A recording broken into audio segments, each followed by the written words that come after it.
अभी हम लोग एक्टिव पैसिव की सीरीज में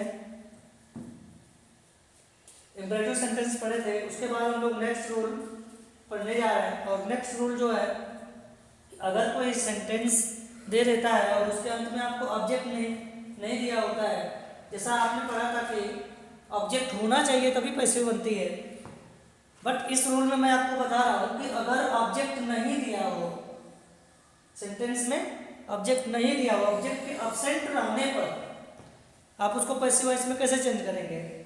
मतलब अगर किसी सेंटेंस में आपको व्हाट दिख गया या हाउ मेनी, आपको पता है हाउ मेनी के साथ प्लूरल काउंटेबल नाउन, जबकि हाउ मच के साथ सिंगुलर अनकाउंटेबल नाउन। ये एस यू एन का मतलब, एस मतलब कि सिंगुलर, यू मतलब अनकाउंटेबल और एन मतलब होता है नाउन। तो सिंगुलर अनकाउंटेबल नाउन से अगर कोई सेंटेंस स्टार्ट होता है तो उसकी पैसिव हम कैसे बनाते हैं। जैसे देख रहे हैं व्हाट डज शी ईट, तो ये सेंटेंस किससे स्टार्ट है, व्हाट से स्टार्ट है। और यहाँ आपको ऑब्जेक्ट भी नहीं दिख रहा है कि वो क्या खाती है, ऐसा तो कुछ नहीं दिख रहा है ना। यहाँ आपको WH वर्ड दिख रहा है, ये इसकी हेल्पिंग वर्ब और ये सब्जेक्ट और वर्ब, इतनी चीजें है, ऑब्जेक्ट तो है नहीं। तो इसकी पैसिव अगर आपको बनाना हो तो क्या करना है, बिल्कुल इजी है। इसमें जैसे आप पहले बनाते थे सेम वैसे ही बनाएंगे। पार्ट मैंने बताया था कि WH वर्ड में कोई चेंजिंग नहीं करते, वो जहाँ होता है उसको वहीं उतार देते। तो इसमें भी आप उसको वहीं उतार दो,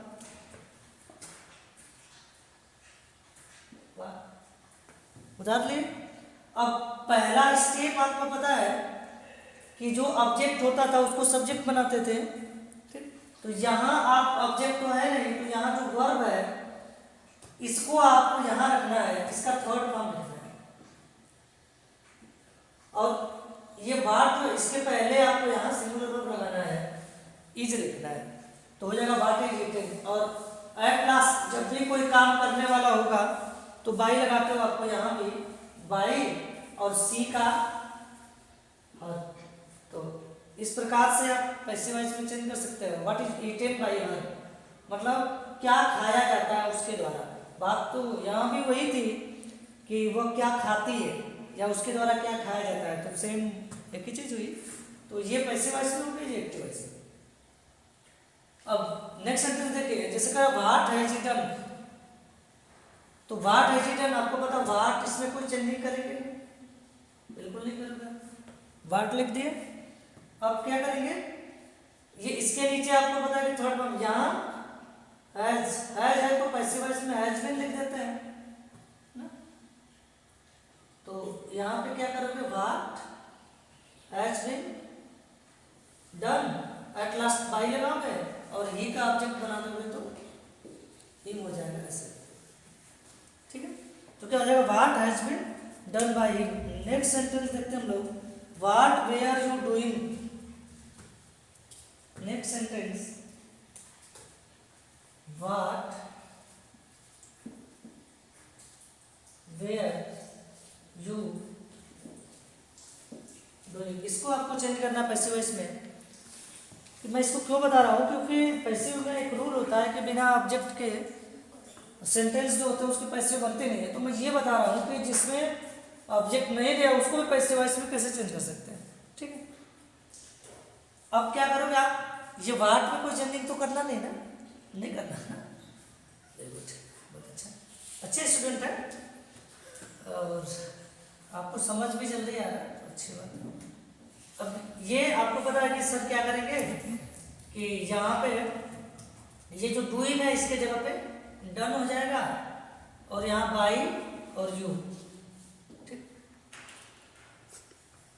अब यहाँ वाज के साथ मैंने कहा था सिंगुलर वर्ब लिखेगा, तो आप वाज लगाओगे और ये जो आईएनजी था तो इसके लिए आपको बीइंग लगाना होता है।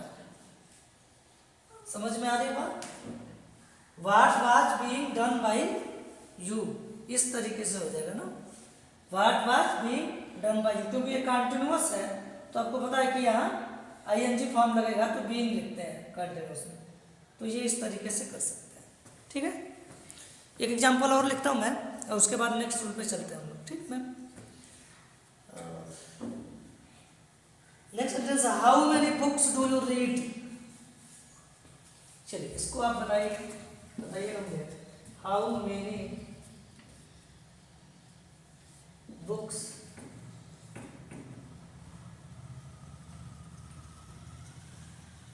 Do you read.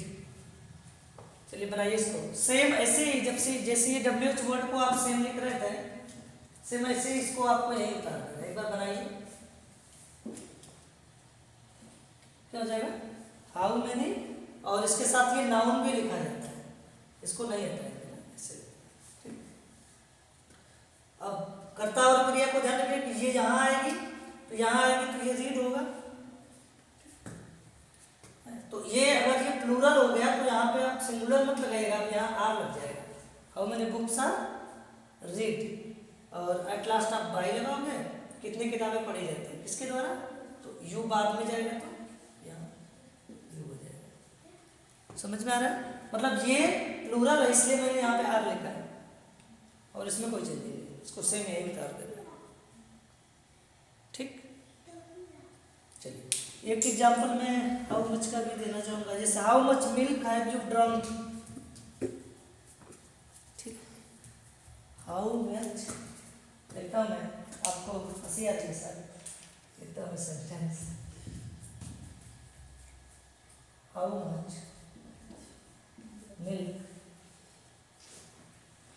अच्छा, हाउ मच और हाउ मेनी, अच्छा ठीक है मैं इसको भी बता देता हूँ।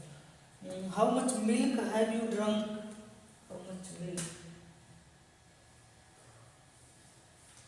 Have you drunk. ठीक है, अब इसको हम लोग चेंज करते हैं, क्या लिखा है इसमें, हाउ मच को आप सेम हाउ मच ही लिखो, इसमें कोई चेंजिंग होगी नहीं। ये नाउन है, इसको लिख देना आपको इसे। अब आप ध्यान दीजिएगा कि ये जो हैव है तो पैसे में हैव बीन हो जाता है, तो यहाँ क्या लिख देना आपको, हैव बीन। अब ये ड्रिंक यहाँ आएगा, थर्ड फॉर्म बनेगा, थर्ड फॉर्म है तो थर्ड फॉर्म में लिखेंगे, तो यहाँ पे how much milk have been drunk, और पीने वाला कौन है, तुम, तो तुम की अंग्रेजी बाद में लिखोगे, और आपको पता है कि जब काम करने वाला जो होता है उसके पहले बाई लगाते हैं, तो यहाँ पे बाई ऐसे बोलेंगे ना, how much milk have been drunk by you. देखो बाबू ये मैं कह रहा था, देखो हाउ मेनी जो है ये प्लूरल काउंटेबल नाउन, देखो ऊपर मैंने लिखा था कि हाउ मेनी जो है जब प्लूरल काउंटेबल नाउन के साथ आ रहा है तो उसके पैसे कैसे बनाते हैं, और ये हाउ मच जो है वो सिंगुलर अनकाउंटेबल नाउन के साथ आ रहा है ना, तो इस प्रकार से हम पैसिव वॉइस में चेंज करते हैं। ठीक है, और नेक्स्ट जो एक और सेंटेंस आता है, मुझे लगता है मैं उसको भी आपको बता दूं। जैसे ये तो कॉमनली लोग पढ़ते हैं, जैसे किसी सेंटेंस की शुरुआत अगर हु से होती है तो उसको पैसिव में कैसे चेंज करते हैं, बाय हुम लगाते हैं। जैसे मैंने लिख दिया who teaches you,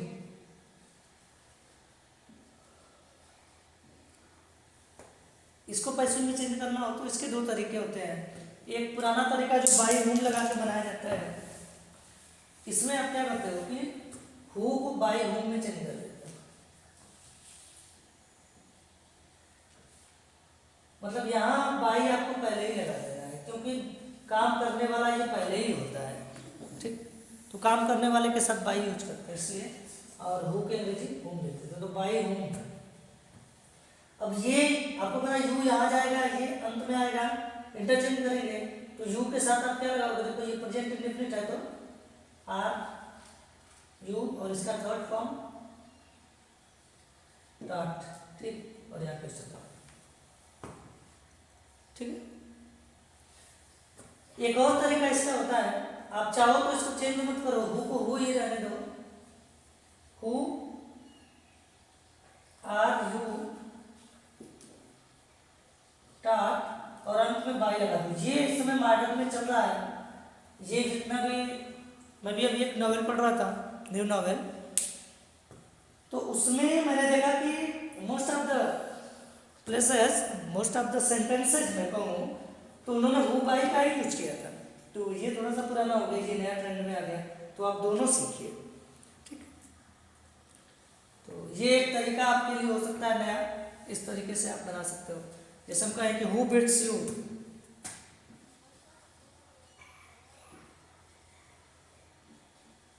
who beats you,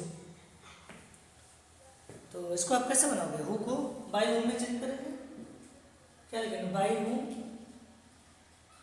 ठीक। यू यहाँ आएगा तो इसके साथ वर्ब लगाओगे तो आर यू, और इसका थर्ड फॉर्म बीटेड, ठीक। तो इस तरीके से इसको बना सकते हैं, हु का यूज करें तो, ठीक है। और who was teaching him English, तो इसको आप बनाएंगे हु वाज टीचिंग हिम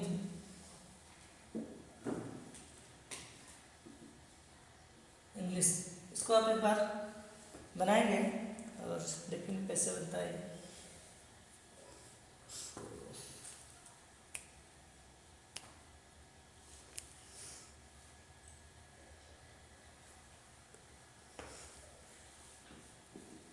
बन गया होगा अब तक, देख लेते हैं हम लोग।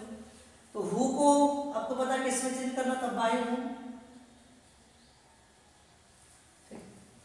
अब यहां से दो ऑब्जेक्ट मिल गया, तो चाहे तो हिम को या इंग्लिश को, किसी को मैं हिम को उठा लेता हूं, तो हिम को सब्जेक्ट बनाएंगे तो ही होगा, और ही के साथ आप क्या लगाओगे? वाज ना, बाय हूम वाज हो जाएगा,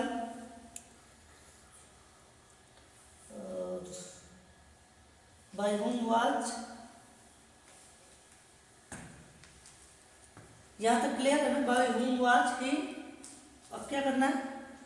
ये वर्ब है तो आईएनजी का बीइंग लिखना होता है, और इसका थर्ड फॉर्म टाट, और बच गया इंग्लिश, तो इंग्लिश को सेम जहां है वहीं लिख देना।